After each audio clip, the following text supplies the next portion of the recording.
नमस्कार, आपण पाहताय लोकराज्य न्यूज 24। पाहूयात महत्त्वाची बातमी। दिनांक 29 जानेवारी रोजी उपमुख्यमंत्री अजित पवार यांच्या निधनामुळे राज्यात 3 दिवसांचा दुखवटा जाहीर करण्यात आला।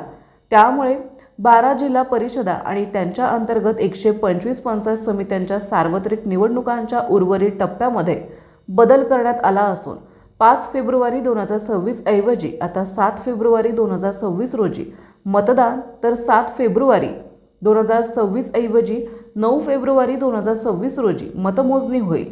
राज्य निवडणूक आयोगाने या जिल्हा परिषदा आणि पंचायत समित्यांच्या निवडणुकांसाठी 13 जानेवारी 2026 रोजी निवडणुका कार्यक्रम जाहीर केला होता। त्यानुसार नामनिर्देश पत्र दाखल करणे, नामनिर्देशन पत्र मागे घेणे, चिन्ह वाटप आणि निवडणूक लढवणाऱ्या अंतिम उमेदवाराची यादी प्रसिद्ध करणे इत्यादी टप्प्यांची प्रक्रिया पूर्ण झाली आहे।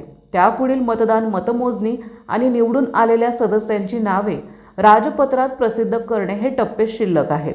माननीय सर्वोच्च न्यायालयाने या निवडणुकांसाठी 31 जानेवारी 2026च्या पुढे फक्त 2 आठवड्यांची मुदत वाढ दिली आहे। परंतु उपमुख्यमंत्री अजित पवार यांचे 28 जानेवारी 2026 रोजी अपघाती निधन झाल्यामुळे राज्य शासनाने राज्यात 28 जानेवारी 2026 ते 30 जानेवारी 2026 पर्यंत दुखवटा जाहीर केला।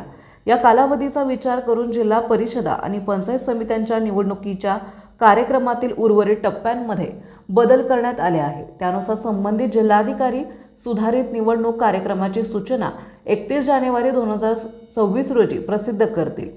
आता 7 फेब्रुवारी 2026 रोजी सकाळी 7:30 ते सायंकाळी 5:30 या वेळेत मतदान होईल। त्यामुळे जाहीर प्रचाराची समाप्ती 5 फेब्रुवारी 2026 रोजी रात्री 10 वाजता होईल। संबंधित ठिकाणी 9 फेब्रुवारी 2026 रोजी सकाळी 10 वाजता मतमोजणी सुरू होईल।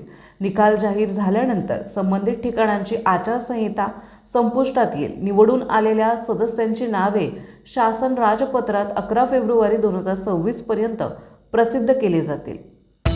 महाराष्ट्रातील महत्त्वाच्या आणि ताज्या बातम्या पाहण्यासाठी आजच आमच्या लोकराज्य न्यूज 24 न्यूज चॅनलला YouTube वर सबस्क्राईब करा आणि बेल आयकॉन प्रेस करा।